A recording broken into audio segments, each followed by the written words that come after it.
জেলে পয়সা বলে যেত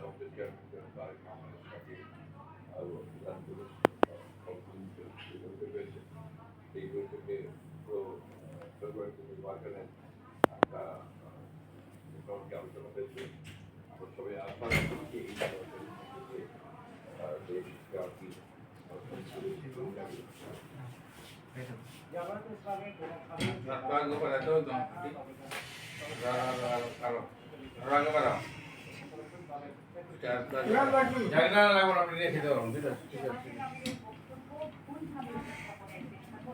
তোমার দাদা গেছে আছে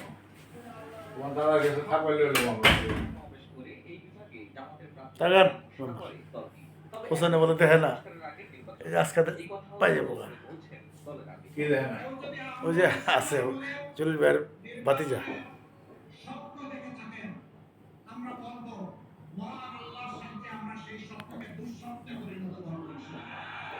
জামাতে ইসলামীর এই ভূমিকাকে বিপরীত আচরণ বলছেন বিএনপি